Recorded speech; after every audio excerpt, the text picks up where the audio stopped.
Hey, what's going on, APUSH peeps? We have Key Concept 7.1 for you. This is the revised edition, the most up-to-date edition for the APUSH curriculum. All right, let's start off with Key Concept 7.1. It states growth expanded opportunity, while economic instability led to new efforts to reform U.S. society and its economic system. That's straight from page 68, and let's take a look at some big idea questions you should be able to answer. Number one, why did the U.S. transform from a rural to industrial society, and how did this affect the lives of women and other Americans? Why did citizens and government officials call for increased intervention in the economy? Hint, it'll be the Great Depression. And how did the New Deal change the relationship between the government and the economy? And that to me sounds like a very good short answer question or essay question about the changing role of the federal government. All right, let's take a look at Roman numeral 1. It states the United States continued its transition from a rural agricultural economy to an urban industrial economy led by large corporations. So some new technologies and manufacturing techniques you should be familiar with. We have things like the assembly line during the 19th and the 1920s. This was really popularized by Henry Ford and utilizing Taylorism, or this idea of time tasks, and workers would have the same repetitive tasks over and over and over again. It really increased efficiency for products. And there was a huge focus on production of consumer goods, things like radios, refrigerators, cars, the Model T, etc. during this time. So what is the impact of these new goods? Well, we have an improved standard of living. We have greater personal mobility due to cars. Most people prior to the invention of the car really never traveled beyond about 55 miles from where they were born. Now they can travel all across the country. You have increase in vacations and new businesses even popping up across the country. And we also have better communication systems, things like phones and radios, which will become very popular in the 1920s and forward. So the U.S. will transform from a rural to an urban society in 1920. That's the first year in history that there are more people living in cities than in rural areas. And this provided opportunities for many different Americans. You have women who are working in factories at places like the Triangle Shirtwaist Factory in New York City, which sadly caught fire, and here is a picture of that. But women began to work outside the home in very large numbers, usually in textile factories. International migrants, these are your new immigrants that are coming over from Southern and Eastern Europe, and they're moving to cities to work in factories. And you also have internal migrants, and we'll talk about this more in the next key concept. African Americans are moving north, as well as farmers are moving from the south to the north to work in cities. And this movement of African Americans to the north from the south, this is called the Great Migration, which we'll talk about more in the next key concept.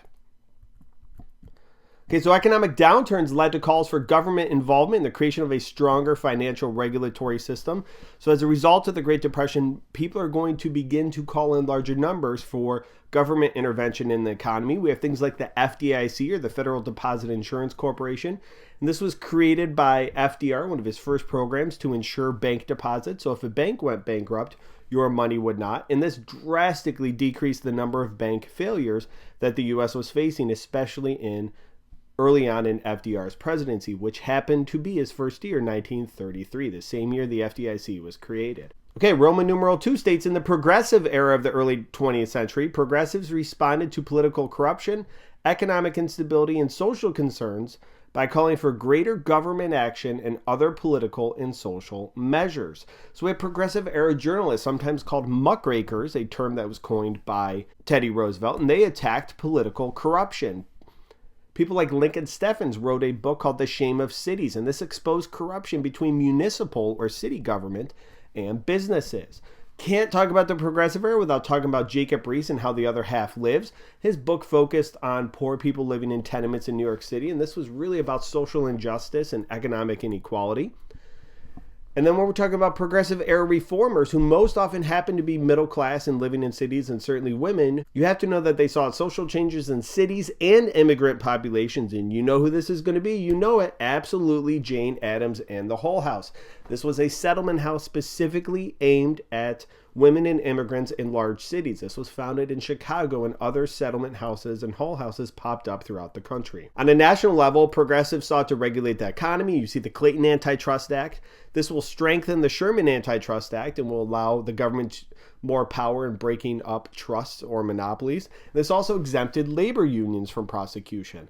Also, the Federal Reserve Bank is created under Woodrow Wilson's presidency in the 19 teens, and this bank was established to control the money supply, and it's still around today, more than 100 years later. Progressives sought to expand democracy. You see this with the 17th Amendment, the direct election of senators. And this occurred because senators used to be elected by state legislatures, and there were many calls that the Senate was corrupt by trust. And you see here a very famous political cartoon from Puck magazine. You have the Steel Beam Trust, you have the Copper Trust, Standard Oil Trust, and it says Trust of the Senate. So when you look at this, and the title down here on the bottom says the bosses of the Senate. It's not the senators, it is the trust. So one way to limit that, people thought, was allow for the direct election of senators, allow citizens to vote on the senators. Progressives also sought to generate moral reform. You see that in the 18th Amendment of 1919, which created prohibition, which banned alcohol.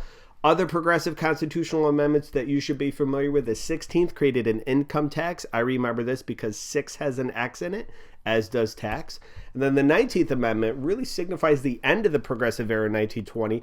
This is women's suffrage. So now all adult citizens in the U.S. can vote. We have preservationists and conservationists, two terms you should be familiar with during the progressive era.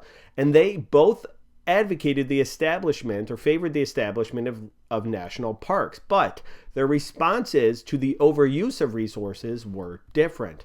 Conservationists, people like Teddy Roosevelt, who if he were to turn around could look down 3,000 feet, very high up, they advocated the proper use of nature. So Teddy Roosevelt advocated that people should be able to enjoy nature as long as they're not overusing it. Preservationists, on the other hand, they wanted complete protection of nature from use. So preservationists did not want anybody to use nature, whereas conservationists wanted people to be able to use nature as long as they didn't overuse it. There were some issues that divided progressives, including segregation. You have people like W.E.B. Du Bois. He was one of the co-founders of the NAACP, which emerged out of the Niagara movement. They sought to end segregation and do so immediately.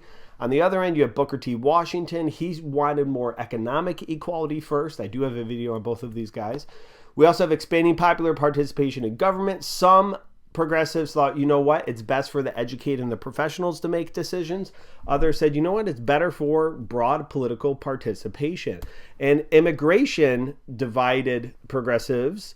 There are disagreements over restriction of immigration, and we will not see restriction on immigration until the 1920s. That'll be in the next key concept video. All right, we'll finish up with Roman numeral 3. During the 1930s, policymakers responded to the mass unemployment and social upheavals of the Great Depression by transforming the U.S. into a limited welfare state. That means that the government is involved in helping people, redefining the goals and ideas of modern American liberalism. So FDR's New Deal, he tried to end the Depression in the following ways: using the government to provide relief to the poor. There's going to be 3 R's. The first R is relief. And he would do this by providing jobs and help. And you will see things like Social Security, which will provide income for elderly Americans. I really hope John Doe doesn't mind that I'm showing his Social Security number.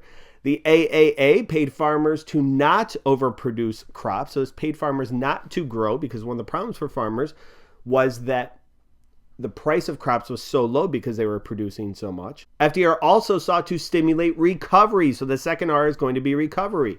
So we have things like the Civilian Conservation Corps and the PWA, the Project Works Administration. This put people to work, working outside, building infrastructure, etc. And FDR embraced Keynesian deficit spending. John Maynard Keynes was a very famous economist, and he said in times of economic downturn, the government needs to spend money to prime the pump or stimulate the economy. They need to spend more than they have. That's deficit, and FDR embraced this. And finally, the third R is reforming the economy so this doesn't happen again. Things like the Securities and Exchange Commission, which was established to regulate the stock market and prevent fraud. And we also mentioned earlier the FDIC, which insured bank deposits. That's another example of a reform.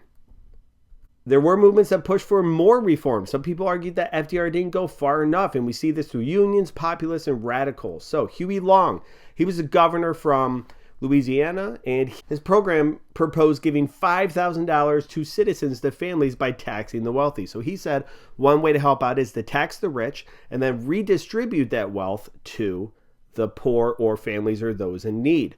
Father Charles Coughlin, he was a very famous radio host. He argued that the government should nationalize or own the bank. So he said FDR didn't go far enough. And some in Congress and the Supreme Court were like, you know what, New Deal, you're getting a little too strong for our liking, so we're going to try to limit it. In Congress, we have Robert Taft, who is the former President William Howard Taft's son. We'll come back to him after World War II in the 1940s and 50s. He and other conservatives wanted to stop the New Deal. They felt it was too socialist. The government was like too involved. And the Supreme Court as well tried to limit the scope of the New Deal. We see this with Schechter Poultry versus the U.S., which overturned the program, the NRA, and also U.S. versus Butler, which overturned the AAA. If you want more info on the New Deal, please check out my video in the description. Lots of info for you. So what's the legacy of the New Deal? It did not solely end the Great Depression. That's really going to be World War II that does. We do see new reforms in agencies that are still around today, as I mentioned. The Social Security, the FHA, which is the Federal Housing Administration. They provide mortgage loans, FDIC, etc. There is a change in voting patterns. So this is started. I can't stress enough. You need to know this. Very, very, very important. African Americans switched from the Republican Party to the Democratic Party in very large numbers. For a very long time, African Americans voted Republican because of Abe Lincoln. During the Great Depression, they will switch to the Democratic Party because they will get jobs and relief from the New Deal. And we also see many ethnic groups beginning to identify with the Democrats and working class communities or labor unions. This, guys, the change in voting patterns is specifically mentioned in the new curriculum. Make sure you know it. All right, so let's finish up with some test tips for multiple choice and short answer. Identify and explain opportunities for women, African Americans, and immigrants in cities. Why are they moving to cities? What are some successes, failures, and critics of the New Deal? And government reforms during the Great Depression. Be able to identify and explain some of those programs. For essay questions, you can see comparing and contrasting government response during the Great Depression to other time periods, such as the Progressive Era. That's something I'm going to be reviewing with my students because that's very important and a great potential essay topic. And causes and effects of various migrations, both internal, such as the Great Migration, and international, such as new immigrants. All right, guys, we'll see you right back here for Key Concept 7.2, where we'll talk more about the Great Migration. Thank you very much for watching. Best of luck on all your tests. This exam is coming up soon. You will do great. I appreciate you watching, and have a good day.